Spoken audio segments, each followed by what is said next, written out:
Hello Hornets.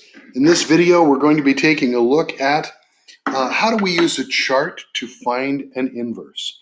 So first of all, please take a look at the chart that we have here. We have an F, F prime, G, G prime, and our X. You'll notice this is the same kind of chart that we were working with the other day when we were trying to work with the product rule, quotient rule, and chain rule.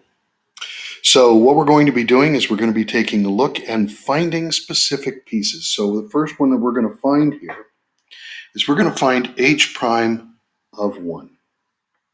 Now, in order to do this, the first thing we have to do is we have to ask ourselves, since h is 1, the point that we're going to be working with is 1 for the y value, and we need to find the x. Now, this is in terms of g. So we're looking at the line G, and we're going to locate 1. And we're going to go across from G at 1, and we're going to find 0. That tells me that I'm looking at 1 over G prime of 0. Notice the given point right here is the point right here. Here is A, here is B given H. This is A and B given G. All right? So we can now look at our chart and find what is G prime of 0. Finding 0 and G prime, and we find a 5. And that tells me my answer is 1/5. Let's try another one. Let's find H prime of 2. Step 1, ask yourself, on G, what is the X value that gave you 2? So we're looking at G. We're going to find where 2 occurs, and we're going to look for that X value. So we now know we're looking at 1 over G prime at 4, because the 2 for G had X value of 4. So we're now looking for that. And we're going across, and we're finding G prime was 1. And my answer is 1 over 1 equals 1.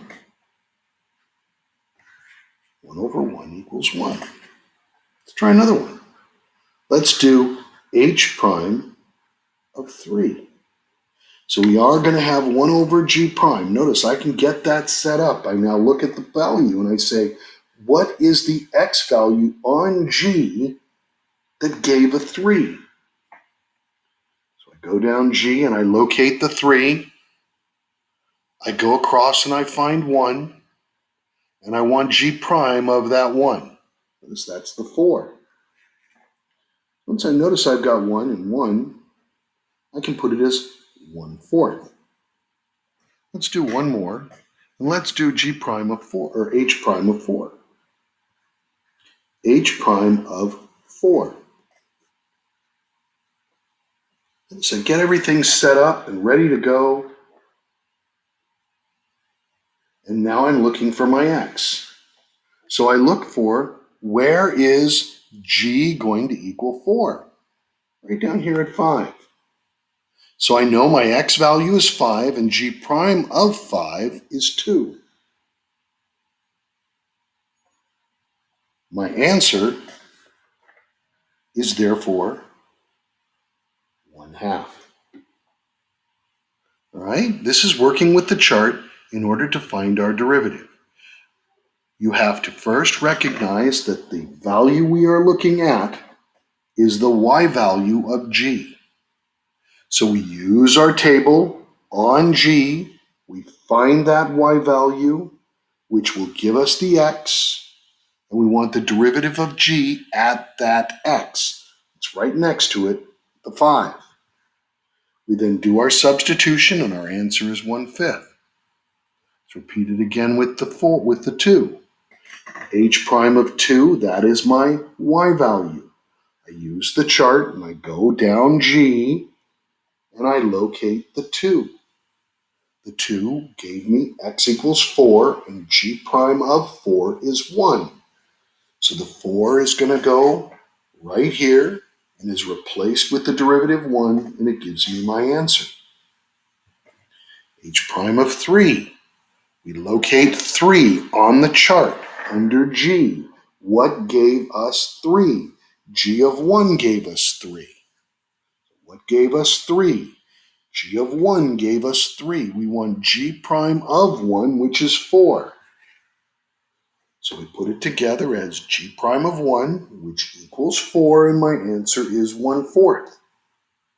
All right. Thank you very much, Hornets. I hope this has helped you, and I hope that you find this to be a reasonable process. It will take practice, so it's important that you practice as much as possible. Thank you very much. Be well and be safe.